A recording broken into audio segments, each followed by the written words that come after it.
Alrighty, thank you. There's a bird's eye view of the church.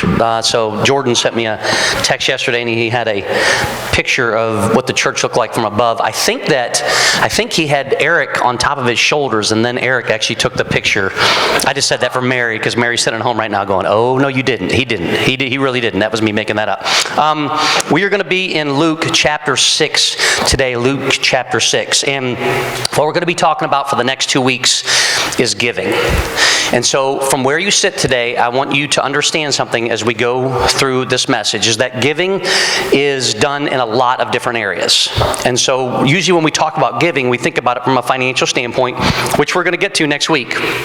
But the reason we're not going to get to that this week is because before we ever think about that, giving from a financial standpoint, it has to be something that has to be set within our heart.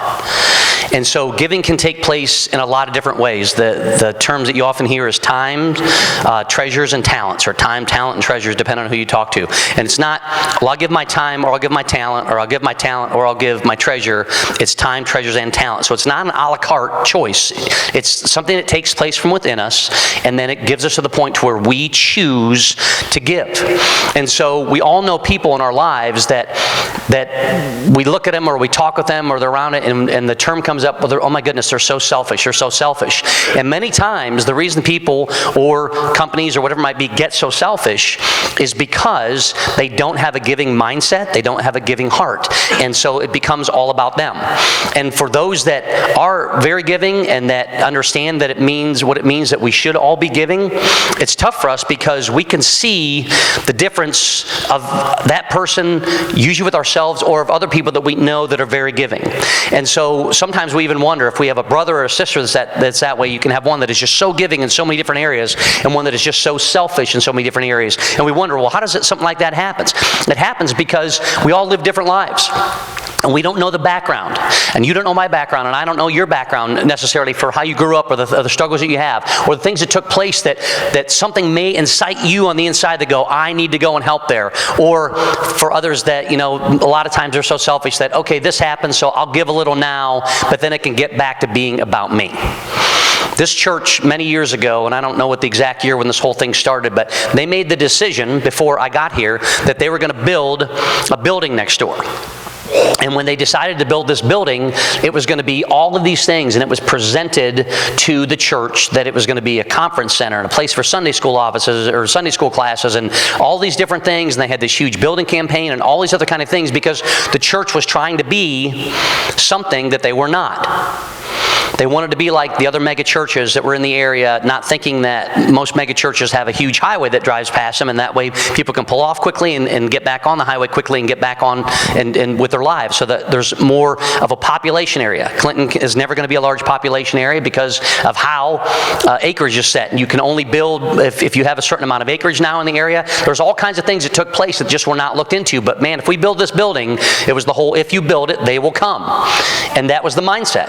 Well, that may happen in the movies, right? I mean, we Field of Dreams, if you haven't seen it, it may happen in the movies.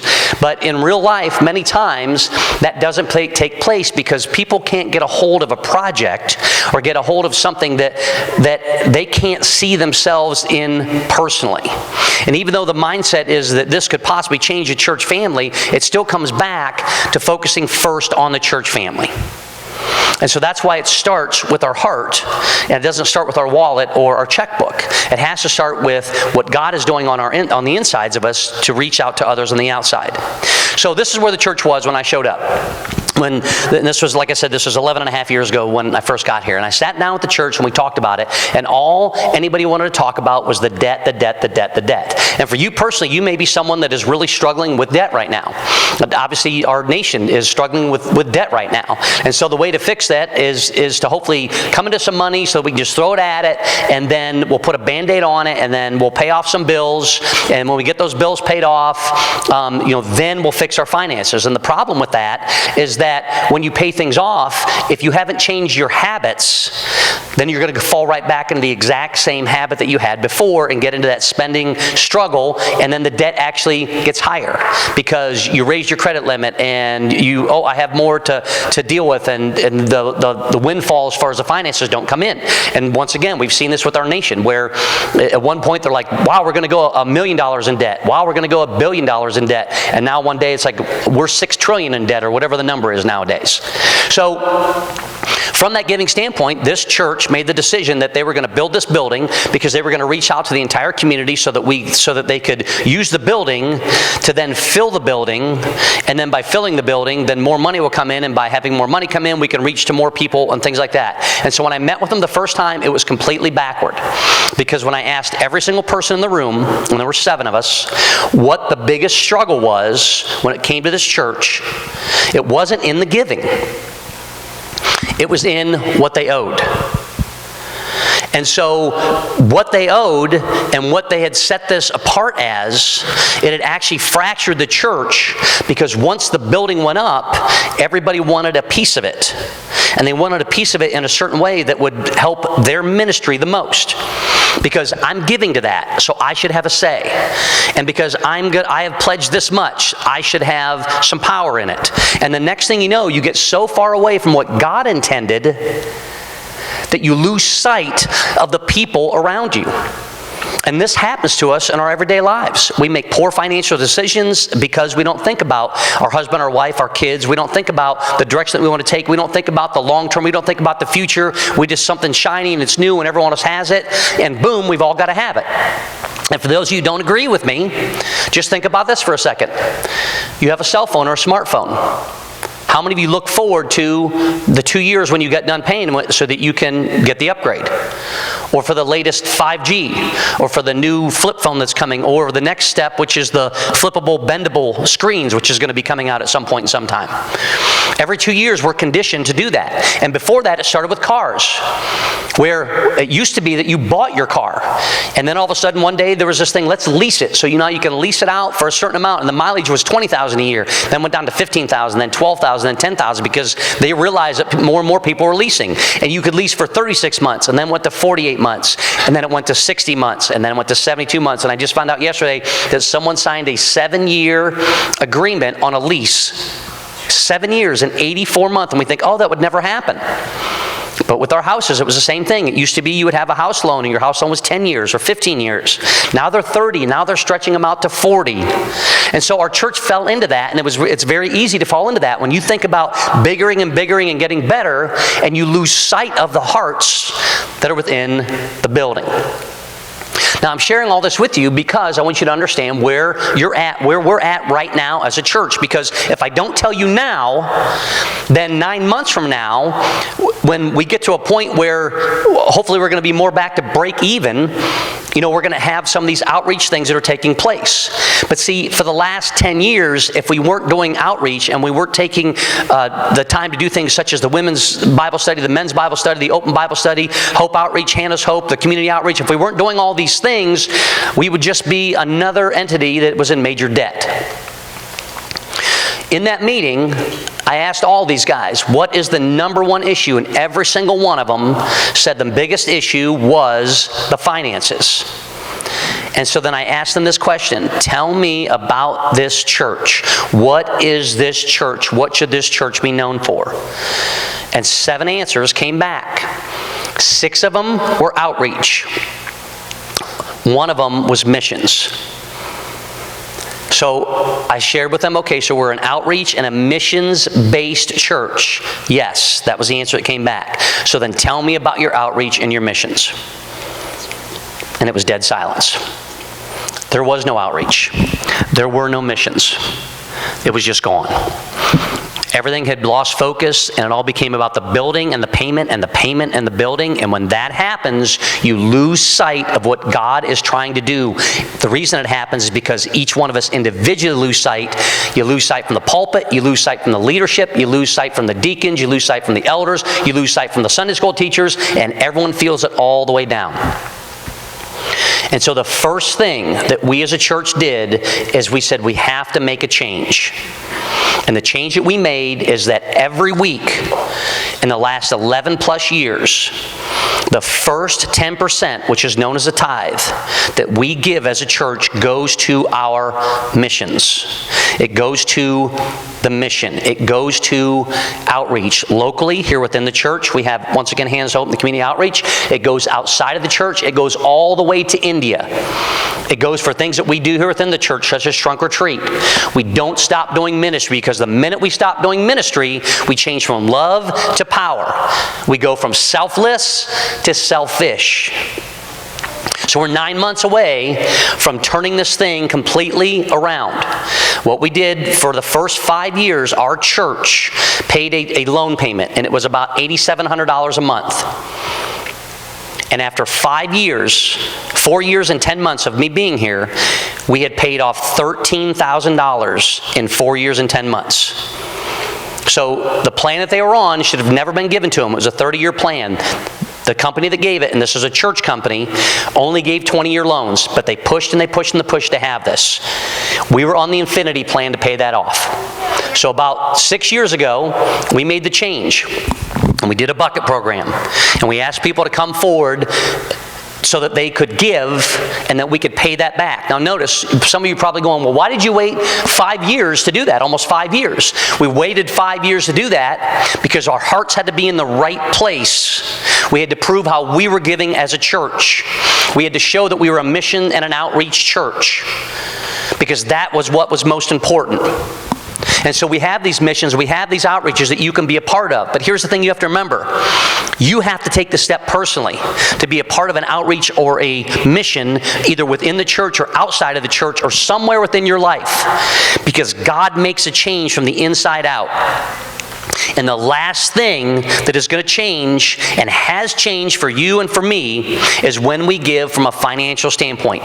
Period. It's been proven since literally the beginning of the church. Because people want to have their way, and people want to say this is where this should be allocated to, and this is where this should be designated to. It's just a natural thing that takes place. So as we made the change from the heart, and as we added outreaches, and as we added ministry, and as we added missions, we got to the point then to where we can say, now we can address the finances. And so that $1.132 million that we were in debt 6 years ago, just a little over 6 years ago, that $1.132 million, the church loan was $745,000. It is now $580,000. So there's $165,000. That's pretty good, right? I mean, we only did $13,000 in the first 5 years. We did $165,000 in the last 6 years. Pretty good, right? On the other side, the $400,000 worth of buckets is down to $30,000. So there's an additional $370,000. So over $500,000 has been taken care of in the last 6 years. And it didn't start because people wanted to give financially. It started because people changed from the inside out, from their heart. And they realized that, hey, there's more about this. God doesn't want this church to close. He does not want churches to close, and they're closing through this pandemic, and it's going to get worse. We're doing everything we can to keep our doors open. For those of you who didn't realize, we changed the service from 10:30 to 10. Why? Because we had so many air conditioners down, and we didn't have the money to replace them. We knew the church started getting hot about 11:15. So the preacher had to stop preaching so long. Amen? No amens? Right? Okay. Appreciate that. So we changed that. And then we get everyone out by 11. And I got to tell you that each week that people are concerned about this, people are so excited now because it's football season. They don't have to worry about getting back for the kickoff. They get back and they can actually do something for like an hour ahead of time because we made those two changes. But it was not just a financial decision, but it was also a heart decision that we got to look at everybody and where they're at and what's going on. So when we make these changes, we keep that in mind. And part of that is from a stewardship standpoint. But it starts with our heart.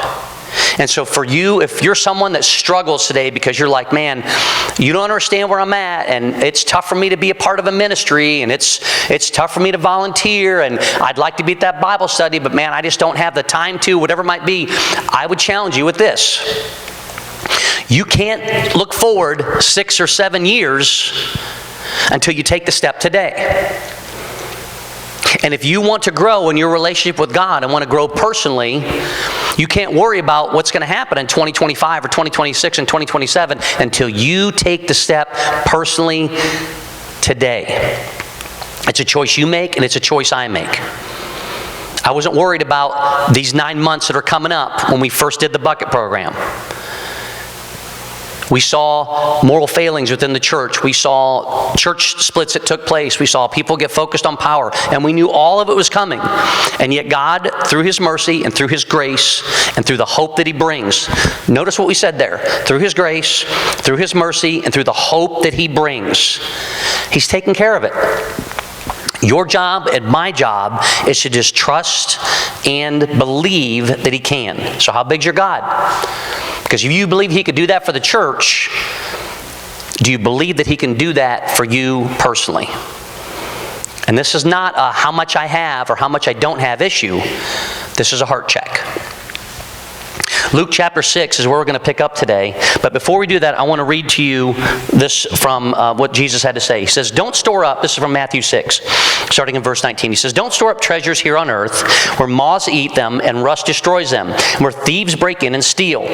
Store your treasures in heaven where moths and rust cannot destroy and thieves do not break in and steal. Wherever your treasure is, there the desires of your heart will also be. So for some reason, this church that's 100 plus years old, I don't know what the exact age is, 115, 16, 17, 18 years old, a little over a decade ago, got lost when it came to not their finances, but where the heart was. Because if you notice the discussion that we have with them, their biggest concern, their biggest fear was the money and the debt and a payment, which we all get there, right? Mortgage, how am I going to make this car payment? How am I going to make this Visa payment? How am I going to swing this around so that I can make this minimum payment so I don't get with all these charges? Oh my goodness, here's this late fee. All these things that come about. They're all natural. What about my property tax? I forgot all about them. They're coming up. So it's easy to get there from a financial standpoint. But what God says is listen, when you will allow me through your heart to make the changes, all that other stuff is going to seem kind of normal and kind of not that big of a deal. And what Jesus is sharing is that where your treasure is, that's where your heart will be also. So when we speak each week and we stand on the foundation of what God teaches us, we're trying to focus on it being a heart issue. You're going to hear with your ears, but it's got to make the travel on it, or make the journey on its own and travel from your heart or from your head to your heart. That once again is a personal decision. So next week when we actually get into the financial part, some of you are going to buck me on it. Some of you are going to I'm just not quite sure about that. Oh, there's just no way. That's fine. But that's not an issue between you and me. That's going to be an issue between you and God. So be prepared. And it's not going to be an issue with your mind. It's going to be an issue with making it from your mind to your heart.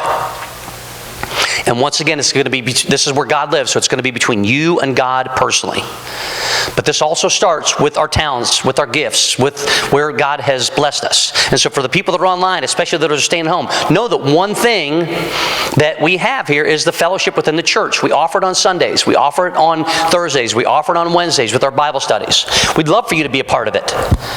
But be careful, because the fear of everything that is taking place on the outside can continue to a point to where you miss the fellowship on what's taking place on the inside. We need each other, folks.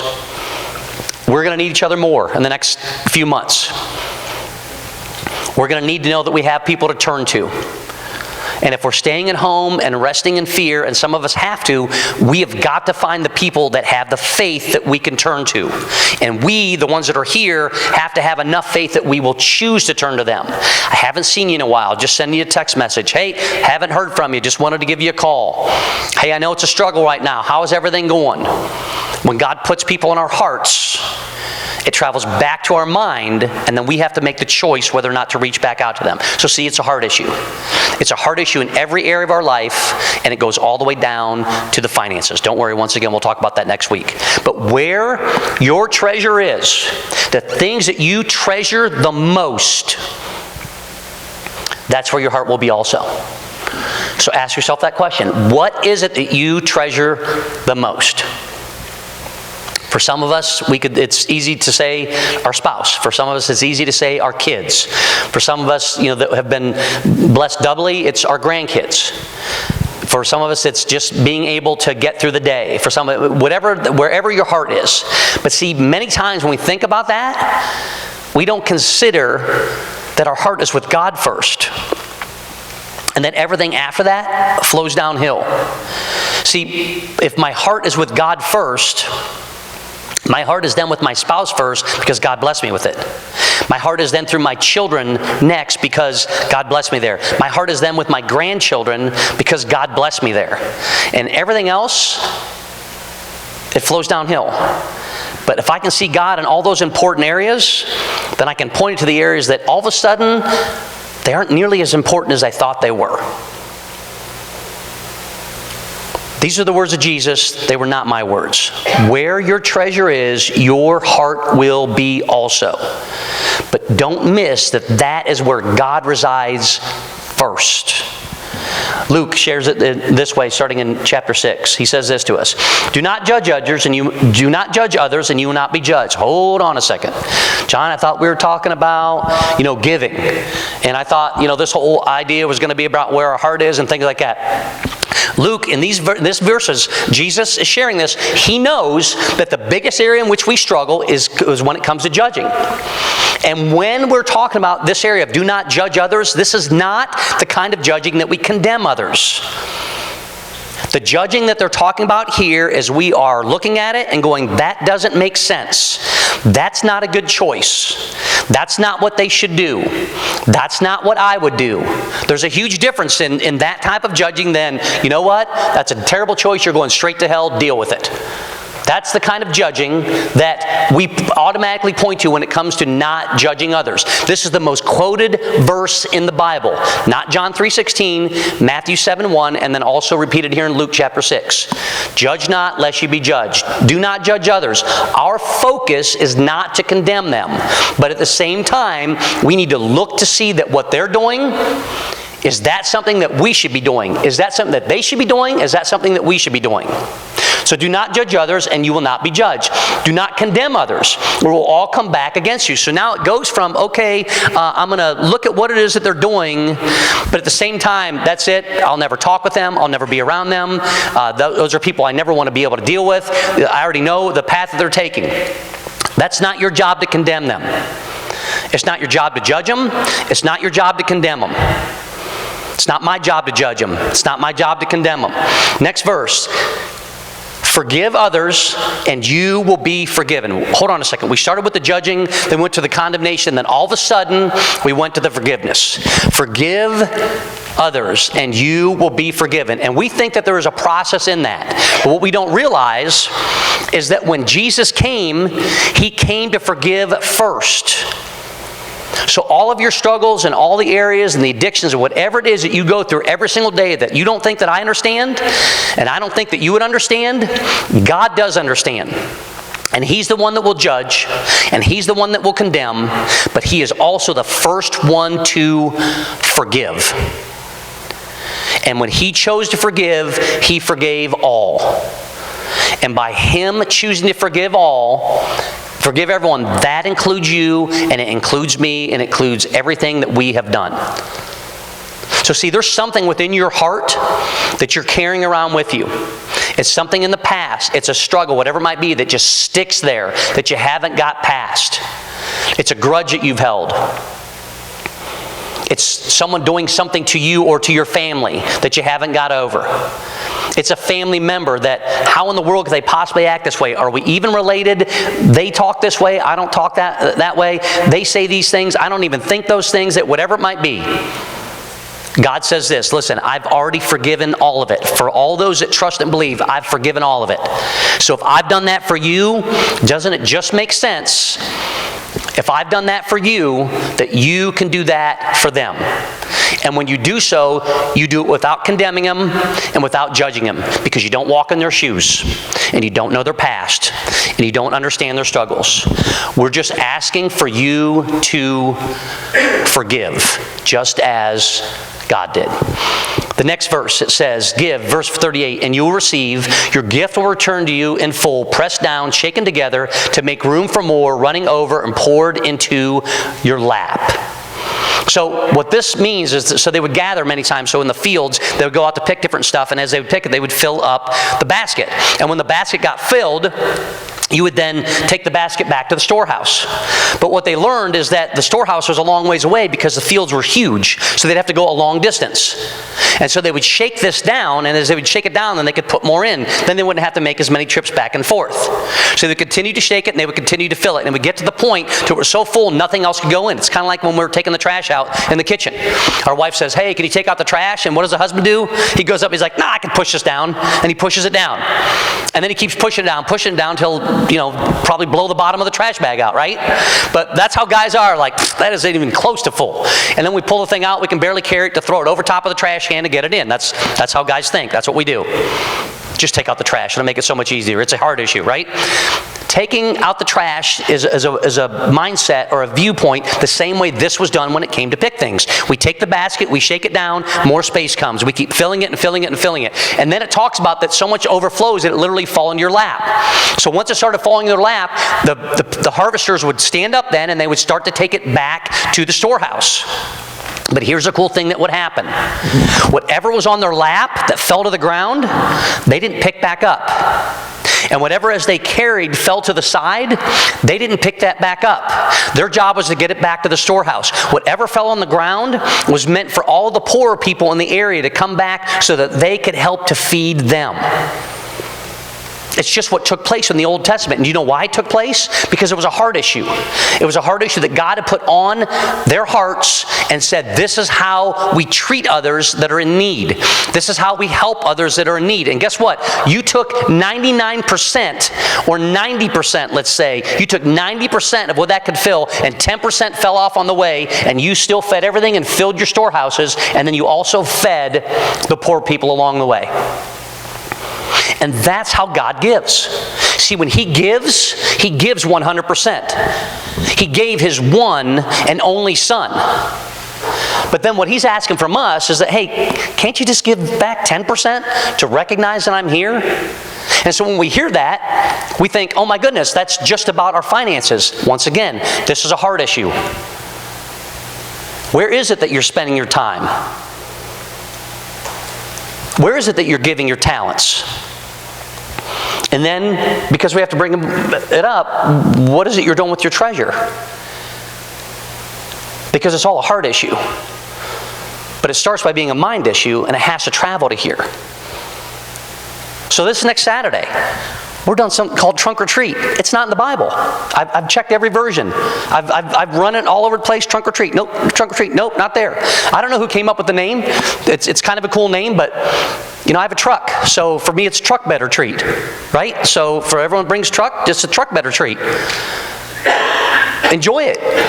Because you're going to have these little kiddos that are going to come all dressed up. And they're so excited. And you're going to have people that are going to come out that we don't normally see. And we're going to be excited about it. And we're going to reach out to them and just care for them. Because God has blessed us. God blessed us with this land to be able to make a huge pumpkin patch that people drive by and they're like, hey, what's going on with the pumpkins? You know what's going on with the pumpkins? We're going to give them away. We're just going to give them away. We're not going to charge for them. We want to share that with our community. But we want to see their kids come and be a part of this because we want them to know that there's normal people that love Jesus, that want to give of their time, that chose to go out and get candy and to dress up their trunk and do all that kind of stuff to share with their treasures. And then to be nice and to smile and to say, what are you dressed up as? To share with the talents that God has blessed them with. And it seems so small and so insignificant when you look at it from the outside. But to God, it's big when He sees that. Because we chose to come together. And we chose to reach out to others. And here's the crazy thing about this.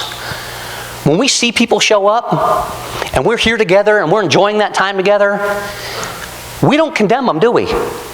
Now, I joked earlier, if you're dressed as the Antichrist, don't come. I was totally kidding. I'm sorry. Because there's going to be people that aren't believers. I do want you to be mindful about what it is that you're wearing. But there could be kids that show up that We're not expecting what they're going to wear. It's just going to happen. But we're not going to judge them. We're not going to condemn them. You're not even going to think about judging them, condemning them when they show up. You're going to think about, oh my goodness, look how cute that little kid is. I can't believe those cheeks on that little baby. Let me squeeze them. Oh, I'm not allowed to because of the pandemic. Right? Here's the kind of candy that we're going to give away. And by the way, don't forget to take these pumpkins. And you know what? This is our church family. And the people that chose to show up and chose to be a part of it, they took 2 hours of their time. They spent their money to get their candy.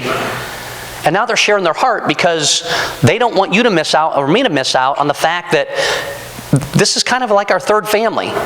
And we get an opportunity to reach people that we may never see again. But man, at least for a couple hours, maybe it makes a difference. And maybe it makes a difference for that Saturday or that Sunday when we invite them back or the week after that. We don't know. We have no idea. But instead of focusing just on a building and on a payment, let's focus on outreach. Let's focus on missions. Let's focus on caring for people. And let's start from our heart. Listen to these verses once again. Do not judge others, and you will not be judged. Do not condemn others, or it will come back against you. Forgive others, and you will be forgiven. Give, and you will receive. Your gift will return to you in full, pressed down, shaken together, to make room for more, running over and poured into your lap. The amount you give will determine the amount that you get back. Now, this is not a set of prosperity verses. There's a lot of people who talk about that. Hey, if I invest this much into God, then I'm going to get that much back. Remember at the beginning where we store our treasures? We store them in heaven. So I'll ask you, what's a soul worth to you? What's one person's soul worth to you? What's the soul of your husband or wife that doesn't join you worth to you? What's the soul of your children? What's the soul of your kids? What's it worth to you? Because your heart, personally, is what they see and they hear from. Because the overflow of the mouth is what comes from our heart. What's the soul of any person that's going to show up next Saturday worth to you? Because see, to God, it's worth everything. Because all these treasures that we store up here, we aren't taking them with us anyway. And so before we can ever talk about what we give from a financial standpoint, we have to share about what we're giving from a personal standpoint and how it reflects a God that loved us so much that He gave everything for you and for me. So forgive, and you'll be forgiven because you were forgiven already. And you don't need to worry about condemning, and you don't need to worry about judging. That's God's deal. Let Him do it. But take a look at your heart. Take a look at the time that you invest. Take a look at the treasure that you invest. And take a look at what the talents that you have and what you're doing with them so that others can see God through you. Just right where you sit, if you just bow your heads and close your eyes for a moment. We never mentioned an age in anywhere within this message. So time, talents, and treasure are given to everyone at some point in some time. We didn't mention how much it is that you have in treasure. Because we all have different amounts. It's what we do with that treasure. We'll talk about that next week. But the time that we have is all the same. The talents that we have are different. But at the end of the day, we still choose what we do with both of those. And we still choose what is it we do with our treasures. In your life personally, what does that look like? Where's your heart right now? God puts eternity on that heart. And maybe there's just something that's missing. The cool thing about it is, when it comes to our relationship with God, is that we are the ones that take the next step. Not the first step, the next one. God took the step first by sending His Son to die on the cross for each one of us. He so loved the world, He so loved you, that He gave His one and only Son. He gave everything. So that whoever would believe, whoever would trust and believe, would not perish but have everlasting life. He's already taken the step. As a believer, our step is back to Him. Our step is to turn back to Him. Our step reflects our heart every day and how we talk and treat others and look forward to using our time, our talents, and our treasures to reach them in ways that we can never even imagine. But for non-believers, your soul is what matters the most. And your soul starts by taking a step with your heart, a step of faith to a God that loves you so much just as you are. Stop trying to fix things. Stop trying to make it okay. And even if you're a spot where you're like, man, God would do that for me? Yeah, He would. He would do that for you, and He would do that for me. And how do I know that? Because He already took the first step.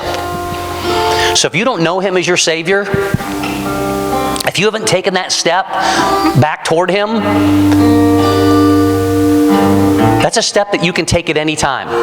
It's stopping long enough to say, God, I recognize You as God. God, I believe that You sent Your Son Jesus to die for me. I don't get it. It doesn't make sense to me. But judging, condemning all that, that's up to you. I want to take a step of faith that says I'm going to live for You. I want my heart to be changed so that when I talk with people and I reach out to people, that they can see a loving God and that I can live with a loving God in every relationship that I have. Lord, as we come today, God, You put something on our heart. We all have the same amount of time each day. We don't know when that time is going to run out. You blessed every single one of us with some kind of talent, at least one. And God, we all have these treasures, and sometimes we worry so much about them that we lose focus upon You. But Lord, today, help us to realize that we have been forgiven, and so that we can forgive others. And then all the judging and the condemnation, that's Your job, and it wears us out. So help us to move past that.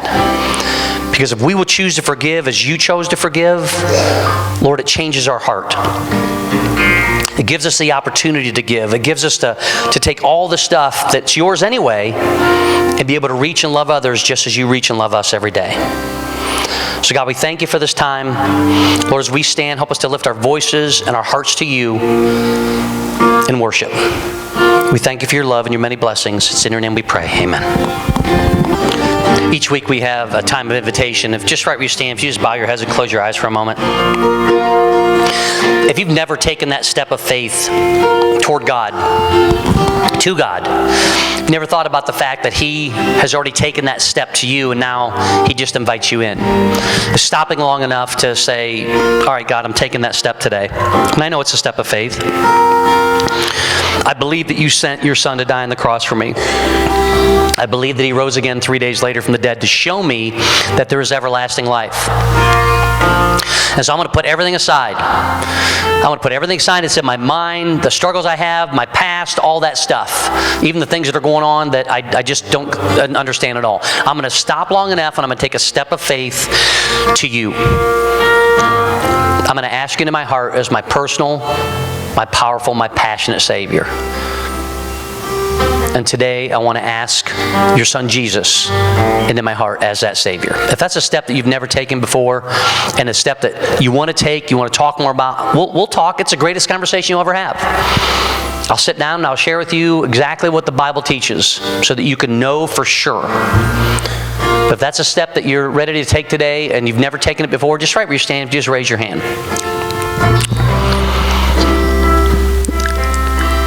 Something very important I want you to understand. Keep those heads bowed and those eyes closed for a moment. Sometimes we focus on the programs that we have, and it's easy to get stuck there in those programs. But the programs we have aren't just programs. They're there to be an outreach and a mission. And this church has chose to have those as an outreach and as a mission. The leaders we have over them are in that area so that they can lead when it comes to a ministry and they can be able to share that with others. So if you're not sure what the next step to take is, I would challenge you to take that first step. Take the step on Wednesday night and come and join Don's group. Male or female. Couples, single, doesn't matter. Or on Thursday night, ladies, come and join the ladies. Learn about Jeremiah. A fantastic book. We'll talk about a guy that struggled 40 years. He talked and nobody listened. Nobody. And yet we read his words today. Or join the guys as they're going through the Gospel of John together on Thursday nights at 6:30. So those are just some of the things we have. But this next Saturday coming up is about us reaching a bunch of little kids and their families. It's about giving it away. It's spending a little time with a little bit of the talent that God has given us to share some of the treasure that we have. And that treasure at the end is to point them to a loving family, church family, who stands on the foundation of the Bible and who believes that God sent his one and only Son for you and for me. So we want to invite you. Be here this next Saturday at about 3:30. We'll find you a parking spot. If you can call the church this week, call her. Call Lisa and she'll get it set for you. But we're going to be a church that learns it.